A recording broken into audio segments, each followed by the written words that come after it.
সংসারের মায়া এক অদৃশ্য ও অমোঘ টান। ইট পাথরের ঘর, আপনজনের সান্নিধ্য আর দৈনন্দিন দায়িত্বের ভেতর দিয়ে যে গভীর আত্মিক বন্ধন তৈরি হয় তাই সংসার। এই মায়াজাল যেমন জীবনের পরম সুখ ও সার্থকতা, তেমনি কখনো কখনো তা এক মধুর বাঁধন বা বিষাদের কারণ হয়ে দাঁড়ায়।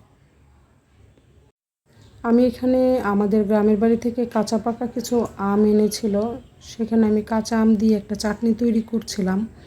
তো কাঁচা আম দিয়ে এই চাটনিটা খিচুড়ির সাথে খেতে খুবই ভালো লাগে, ভাজা পোড়া কিছুর সাথেও খাওয়া যায়।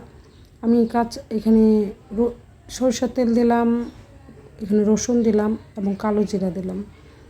দেওয়ার পর এটা হালকা ব্রাউন কালার হয়ে গেলে হলুদ দিয়ে দিলাম এবং এখানে কাঁচা আম দিয়ে দেব।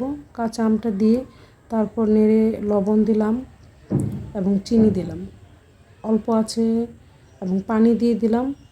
দেওয়ার পর এটা আমি যাতে আমটা গলে একদম মিহি হয়ে যায়, থকথকে করে ঘন করে করব।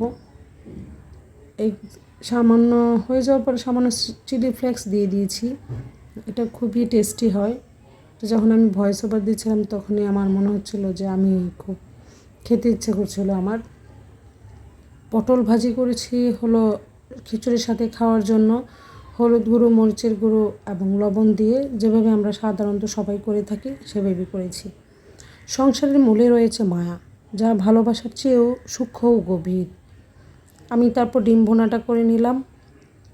এটি প্রতিদিনের ছোট ছোট অভ্যাসের ভেতর দিয়ে গড়ে ওঠে। সকালে ঘুম থেকে উঠে প্রিয়জনের মুখ দেখা, সন্ধ্যার পর পরিবারের সবার একসাথে হওয়া, সবই মায়ার অদৃশ্য সুতো।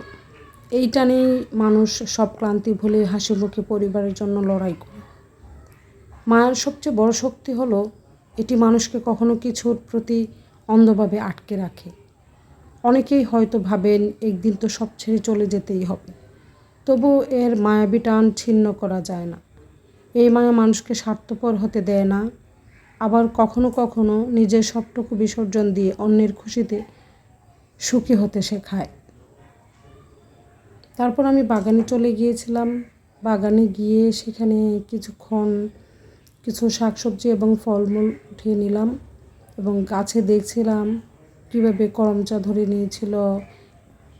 জামরুলের কালারগুলো খুবই সুন্দর এবং এত সুন্দর কালার জামরুলগুলো খেতে খুবই লোভনীয় লাগে এবং খুবই সুস্বাদু। বাজার এনেছে রূপচাঁদা মাছ, লইট্টা মাছ, পাঙাশ মাছ, চিংড়ি মাছ। মানুষকে ত্যাগী হতে শেখায়। না থাকলে সংসারের দায়িত্বগুলোকে বোঝা মনে হতো। সংসার মানেই কেবল আনন্দ নয়, এতে রয়েছে হাজারো দায়িত্ব ও টানাপোড়েন।